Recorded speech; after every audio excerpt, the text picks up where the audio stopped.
Hey there, here's another video from the Novice Mode series. As the title suggests, today we'll be covering my favorite daily activity. Yes, there's one thing I like to do and try every time I spend a little more time in Westeros. It's bullying rebel groups. In this video, I'll try to convince you to try this activity first and foremost. And who knows, maybe it'll be your favorite activity too. Why do I like this activity? For several reasons. The most important is the desire to test myself. I can, for free, test the results of different formations and synergies. It is also a challenge to myself. Depending on the level you are fighting, it can be more or less random. Another reason is the rewards. Daily grind of badges can be easier if you are at a high level of rebel groups. One cannot fail to mention here one of the last updates, which introduced levels above 400. Although I am far from that level myself, I am gradually reducing this distance. Fighting with rebel groups accompanies us from the very creation of an account. This is one of the first actions the game shows us after entering the world map. Once, in ancient times, and also in the newly opened kingdoms, rebel groups were scaled differently. There were 25 ordinary levels and 5 elite levels. However, we have to look to the future. Now, the maximum level is 500, but the scale is different. There are no elite levels, but just overcoming milestones can make your head hurt.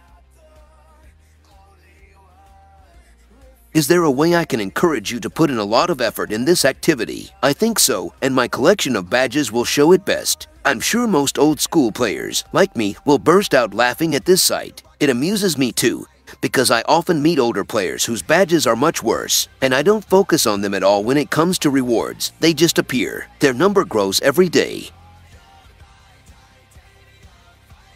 However, desire alone is not everything. You still need to have some foundation to be able to fight at higher levels. The moment the rebels first start appearing with Tier 5 troops, the battle with your own patience begins. As you can see, there is repetition in the individual levels. We can assume that every 3 levels we encounter the same synergy. However, only at first glance. If we look deeper, we will see the actual difference.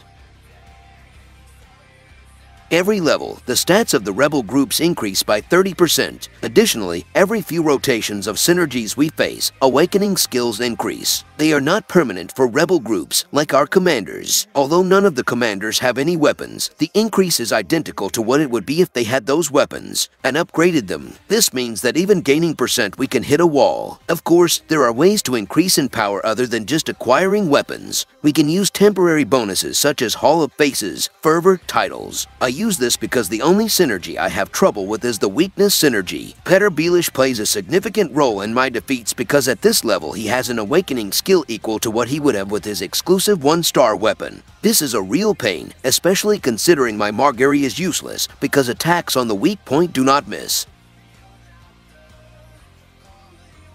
The road to level 401, where royal badges can be found in chests, is long and bumpy. However, only by moving forward can you achieve something more than the minimum. You can't focus only on what is present, but your gaze must go into the distance. The real challenge is still ahead of me, but will you come with me for royal badges? Every development requires sacrifices. In this activity, patience is mainly tested. Are you, like me, ready to devote some time each week to grow stronger and conquer Westeros? I leave you with this question. Thank you for today and see you soon.